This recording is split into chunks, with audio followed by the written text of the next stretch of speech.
Water has always meant life. Across the world, civilizations were born beside rivers. Cities rose along their banks. Fields flourished where their waters flowed. Without water, life fades. Land becomes barren. Hope disappears. But in one of the most beautiful prophetic visions in Scripture, a river appears that is unlike any other. It does not begin in the mountains. It does not come from melting snow.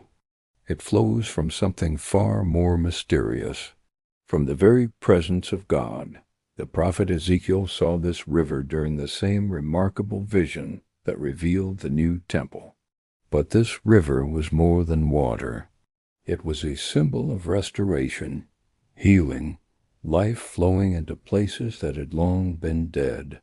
Tonight we step into one of the most hopeful visions in all prophecy, the vision of the river of life. After seeing the temple restored, Ezekiel was led back toward its entrance. The mysterious guide who had been measuring the temple now showed him something remarkable. Water was flowing from beneath the temple, not from a large opening, not from a powerful spring, but from a small trickle beneath the threshold. At first it seemed insignificant, just a gentle stream, barely noticeable. Yet this small beginning carried a powerful message. Sometimes the greatest transformations begin quietly, with something small, something easily overlooked. Yet when God begins a work, it does not remain small forever.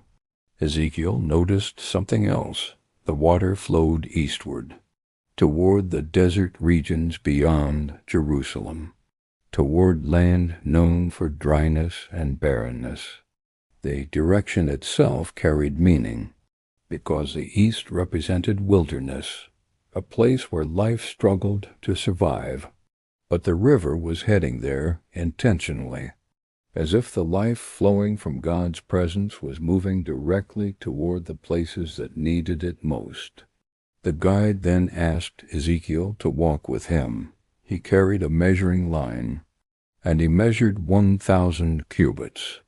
Then he led Ezekiel through the water. At this first distance, the water reached Ezekiel's ankles, shallow, easy to cross, but the man continued measuring. Another 1,000 cubits. This time the water reached Ezekiel's knees.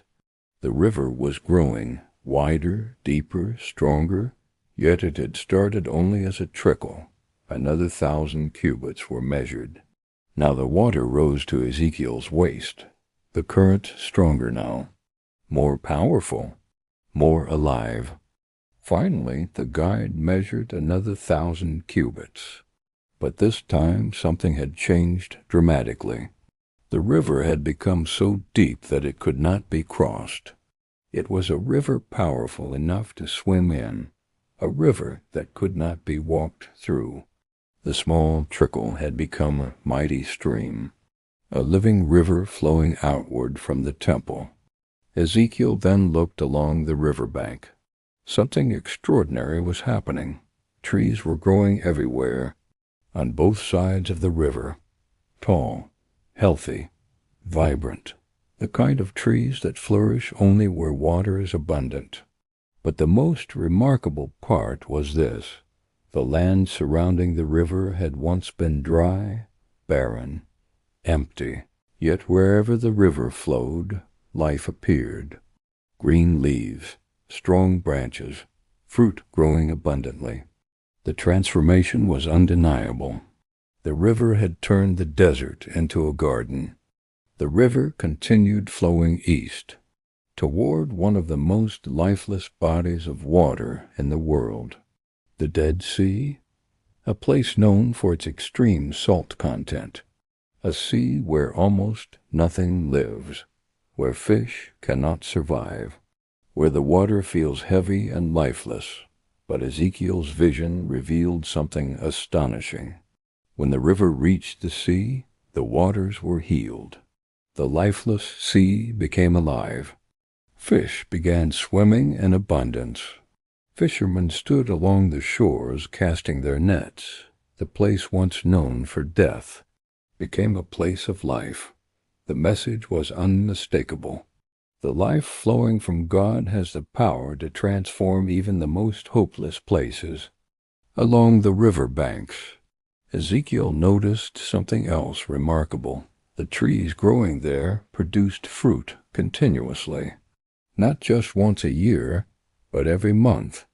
Their leaves never withered. Their fruit never failed. The reason was simple. Their roots were constantly nourished by the river flowing from the temple. And the prophet was told something beautiful. Their fruit will serve for food, and their leaves for healing.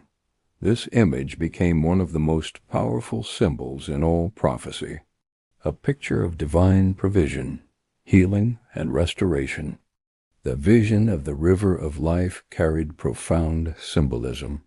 The temple represented the presence of God. The river flowing from it symbolized the life that comes from Him. Wherever that life flows, transformation occurs. Dry land becomes fertile.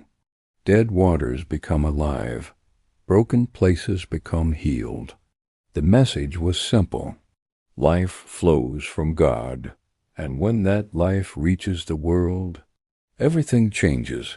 Along the riverbanks, the trees produced fruit every month. Their leaves never withered. Their fruit never failed. Centuries later, another prophet would see a similar vision. In the final pages of the book of Revelation, the Apostle John the Apostle described a river flowing from the throne of God, a river clear as crystal, flowing through the center of the New Jerusalem. And beside it stood the tree of life, bearing fruit each month, its leaves bringing healing to the nations.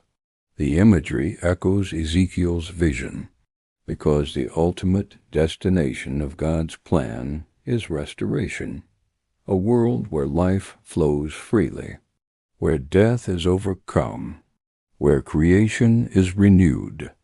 The river of life reminds us of something powerful. God's work often begins quietly, like a small stream, a whisper of change, a moment of hope. But when that life continues flowing, it grows, it spreads, it transforms everything it touches. Faith can begin as a small seed. Hope can begin as a single prayer. But when those things are connected to the life of God, they become rivers. Imagine the places in the world that seem lifeless today, places filled with conflict, brokenness, despair. Now imagine a river flowing into those places, a river bringing healing, restoration, life. That is the promise contained in Ezekiel's vision. The life of God will not remain hidden. It will flow outward until the whole world is transformed. If this message encouraged you, write in the comments, "Let the river flow," because the life that flows from God's presence still brings healing to the world today.